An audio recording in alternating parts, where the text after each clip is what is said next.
Alors, le sujet d'aujourd'hui est « Aimez-vous le drame ?» Alors, c'est un sujet que j'ai choisi parce que je me sens concernée par ce thème. En effet, j'ai tendance à me concentrer sur le drame qui m'entoure, que ce soit des collègues de boulot qui racontent une histoire dramatique, quelqu'un qui meurt, des accidents de voiture, etc. Ce qu'on peut également aussi entendre dans les infos ou autres sites Facebook et autres. Donc, d'une part, il y a ça. D'autre part, j'ai aussi remarqué que quand je n'ai pas de drame autour de moi, je le produis. Je le crée et du coup, c'est vrai que ça me pose vraiment problème. Je pense que je ne suis pas seule dans ce cas-là. Et donc, du coup, je demande à Serge qui nous parle de ce sujet. Oui, aimez-vous le drame? C'est la question que nous pourrions poser à 8 individus sur 10 peut-être. Alors, pourquoi je me permets de dire ça? Tout simplement, il suffit de se fier aux faits, à ce qui se passe en réalité. Parce que voilà, pour moi, la réalité, c'est ce qui se passe, ce qui se produit réellement. On n'a pas besoin de l'interpréter, l'interprétation est immédiate. Il y a un accident, on ne dit pas qu'il se passe une chose agréable, c'est un accident. Quand il y a un drame qui se produit, c'est dramatique. Bon. Maintenant, c'est vrai que quand on regarde les informations à la télé, on s'aperçoit que le drame doit bien se vendre, parce qu'il n'y a que ça à acheter. Donc quand dans un magasin, on trouve le même article reproduit des centaines de fois, et décliné ces centaines de fois sous des formes à peine différentes, on se dit, bon, apparemment, il a beaucoup de clients, ce magasin, qui ont envie d'acheter des choses dramatiques. Bon. Donc les infos, c'est dramatique, la guerre, le ceci, le cela, tel pays. Puis si possible, si on peut déclencher un peu la haine, si on peut énerver les gens quand ils arrivent du boulot et qu'ils n'ont pas besoin de ça pour être énervés d'ailleurs. S'ils peuvent se mettre sur Facebook pour se détendre par exemple et de lire ce qu'ont fait les juifs aux arabes ou les arabes aux juifs ou les vietnamiens aux portugais. Bon voilà, donc ce sont des choses qui permettent de dramatiser, qui permettent de dire que c'est sérieux, grave et important. On se souvient, ou on ne se souvient pas si on ne le sait pas, mais je vais le rappeler pour ceux qui l'ignorent, en psy-éso, on dit que les 3 armes principales de l'ego, c'est sérieux, grave et important. Bon. L'ego, pour qu'il puisse exister, pour qu'il puisse se produire, pour qu'il puisse créer le drame, il lui faut qu'une chose soit sérieuse, ou grave, ou importante. Et si possible, les 3 à la fois. Parce qu'une chose qui est sérieuse, c'est grave. Et si c'est grave, on est obligé de lui donner toute son importance. Voilà. Donc sérieux, grave et important sont les mamelles, je dirais, de l'ego. C'est les 3 mamelles de l'ego et c'est la manière qu'il a de se nourrir à travers nous et de se servir du drame. Bon.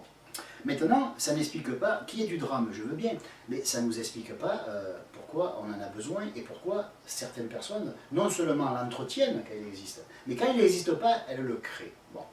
Alors maintenant, c'est vrai qu'on pourrait débattre et dire oui mais dans tel thème que tu as cité, c'est pour ça que j'ai raconté un peu n'importe quoi, je pourrais dire que les Chinois se battent avec les Vietnamiens et que les Japonais se battent avec les Martiens. Voilà. De toute façon, ce qui est important, c'est pas ce qui se produit, c'est pourquoi ça se produit. Parce qu'en psy-éso, ce qui nous intéresse, ce sont les causes. Et si possible, les causes causales. Parce que de dire à quelqu'un tu as le cœur qui bat parce qu'il y a ceci, il y a cela, c'est bien, mais lui dire qu'il a le cœur qui bat parce qu'il commence à étouffer, parce qu'il n'y a pas d'air dans la pièce, c'est mieux. Donc la cause causale, généralement, on peut la trouver plus loin que nous. On arrive à nous, comment nous réagissons à cette cause causale, mais la cause causale, elle est on est rarement créateur de cette cause. On la prend, on l'entretient, on la grave, tout ce qu'on veut, mais on n'est pas les créateurs de cette cause. Bon. Pour comprendre le drame et pourquoi les gens l'affectionnent tout particulièrement, il faut remonter à la prime enfance. Bon. Qu'est-ce qui s'est passé dans la prime enfance? Le gamin, je dis le gamin, mais le bébé, ou celui qui a entre 6 et 2 mois, et 2 ans, pardon, entre 6 mois et 2 ans, on s'aperçoit que pour manger, il faut qu'on lui donne à manger. Bon. Quand il ne marche pas, s'il est tout mouillé ou qu'il s'est fait popo au-dessus dans les langes, il faut le changer, sinon il n'est pas à l'aise. S'il y a quelque chose qui lui fait mal, qui lui rentre dans les côtes, il n'arrivera peut-être pas à se tourner, et il faut le tourner, bref, il faut l'assumer de pied en cap. Un bébé, il faut l'assumer des pieds à la tête, et un bébé est en danger permanent. Si on le laisse seul dans la nature, il meurt. Il meurt de faim, il meurt de froid, il meurt bouffé par les fourmis et par les jocondes, etc. Bon. Donc ce que je veux dire, les jocondes, je dis? Oui. Peut-être les comment on appelle ça, les colombes. Les colombes, voilà. Parce que les jocondes, c'est rare que ça mange les bébés. Quoique, il faut se méfier. C'est dramatique, c'est pour ça que c'est... Donc, je veux dire par là que de toute façon, un bébé est en danger permanent.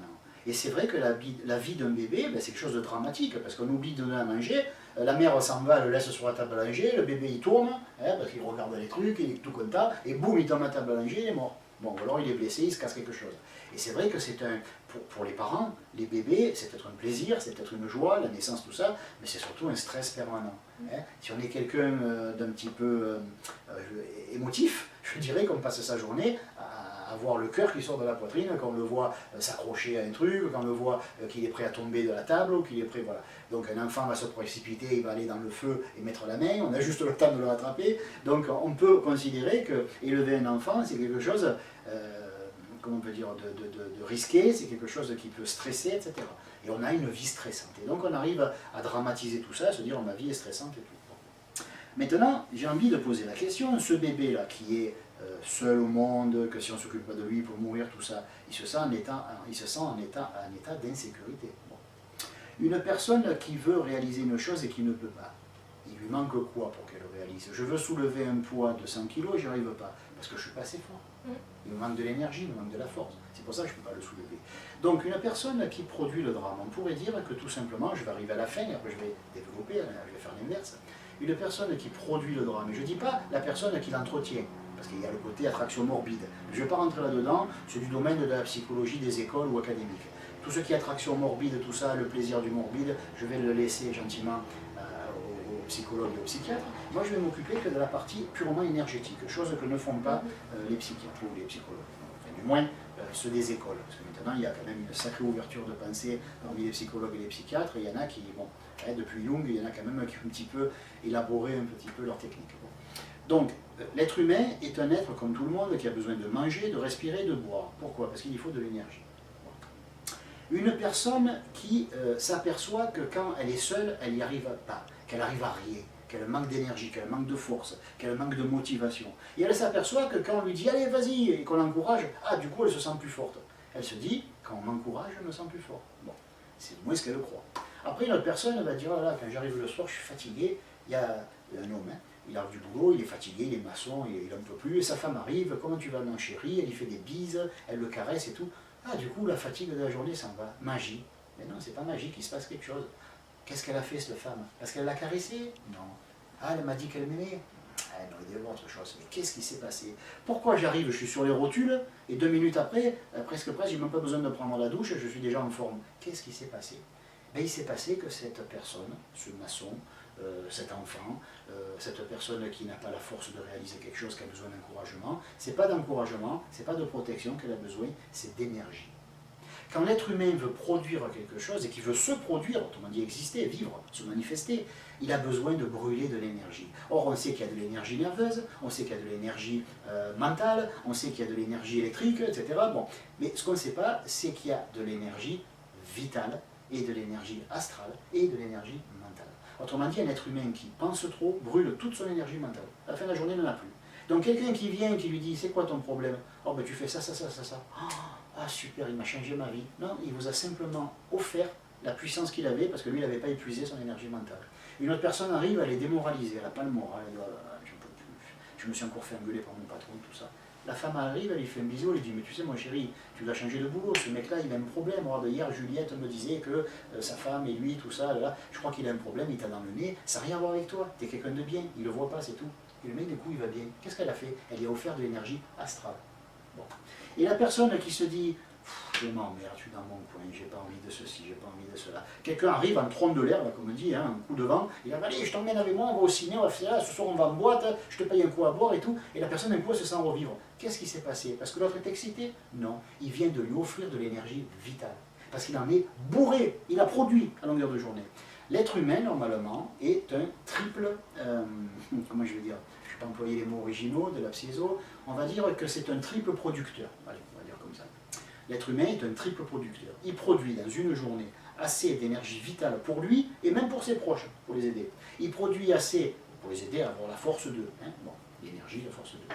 Il produit assez d'énergie astrale pour encourager et dire aux gens « aie confiance en toi, vas-y, je suis avec toi ». C'est pas de la force vitale ça, c'est de l'émotion, c'est « ah on m'aime, on me chérit, on me regarde, on m'aime, je suis important ».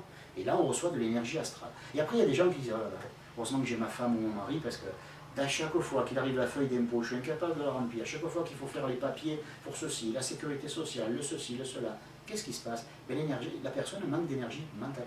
Ou intellectuelle, hein, parce que mais disons que la personne peut faire certaines choses, elle a peut-être un boulot qui est intellectuel ou qui est mental, et elle tire tellement dessus toute la journée, qu'à la fin de la journée, ben, si quelqu'un peut lui régler son problème, elle est contente parce qu'elle n'en peut plus. Elle arrive, elle est à 0 ou moins 5. Donc une personne qui arrive qui est à 7 heures le soir est à plus 15, alors que lui est à moins 5, ben, cette personne le sauve. Elle le sort de l'ornière, elle le sort de la problématique. Or, il faut savoir que les ésotéristes de tout temps ont été des gens qui étaient à plus 50 toute la journée sur les 3 plans. C'était des gens qui étaient au niveau vital plus 50, au niveau astral plus 50 et au niveau mental plus 50. Non seulement ils étaient, on appelle ça l'effet d'émulation. Hein, bon. Pousser les gens, leur donner envie de nous suivre, etc. C'est le processus émulatoire, d'émulation. Et donc, on va dire que tous les ésotéristes, et les psyésos en particulier, sont des émulateurs ambulants.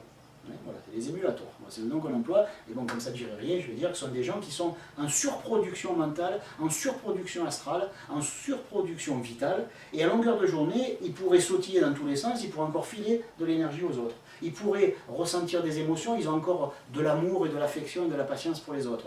Ils peuvent aussi régler les problèmes des autres, après avoir réglé les leurs, hein, et pas pour les fuir. Hein. Voilà. C'est tout à fait différent.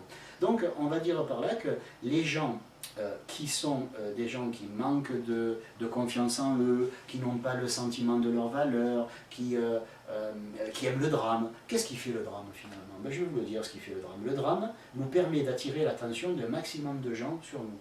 Et qu'est-ce qui se passe? Eh bien, c'est simple, l'énergie suit l'attention mentale. Nous devenons ce sur quoi nous nous concentrons.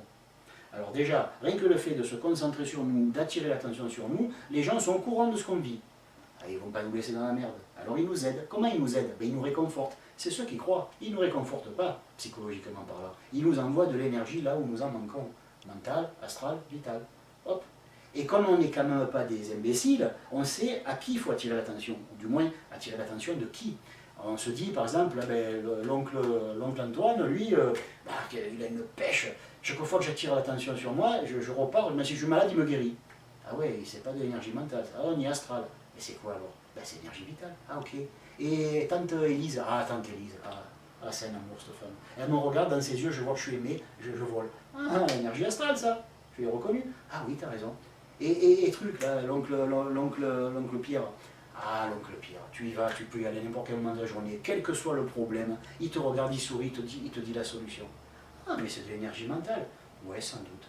Mais finalement, alors, si tu vivais à longueur de journée avec ces 3 personnes, tu seras à fond. Et là, la personne elle dit, pas con. Alors, rentre chez elle, elle se dit, ben tiens, je vais voir un maximum de fois ces gens-là, et il faut que je me démerde pour les intéresser à mes problèmes, vitaux, astro, mentaux, mes manques, mes carences. Alors ben, on attire leur attention. Et la meilleure façon d'attirer l'attention de quelqu'un, c'est pas de lui dire « Hé, au fait, regarde-moi, tout va bien !» Alors il va dire « Oui, bon, d'accord, ciao !» Et si on dit « Hé, j'ai besoin de toi, je suis dans une merde folle, si tu sais pas ce qui m'arrive, je sais même pas si ça va pas gâcher ta propre vie à toi. » Ah bon? Et là on attire son attention, parce qu'on a dramatisé. Et dans le drame, la négativité, on arrive à faire croire aux gens que si on a un problème, ben eux aussi. Alors on attire leur attention, et en attirant leur attention, cette attention est braquée sur nous, et nous recevons de l'énergie. Donc, en fin de compte, la problématique globale de l'être humain n'est pas d'avoir tel défaut, tel défaut, tel défaut, c'est de manquer d'énergie sur un des 3 plans de son existence, mental, astral, vital. Alors si vous aussi vous avez des questions sur le sujet, n'hésitez pas à nous les envoyer à l'adresse qui s'affiche en bas de l'écran. Merci, à bientôt.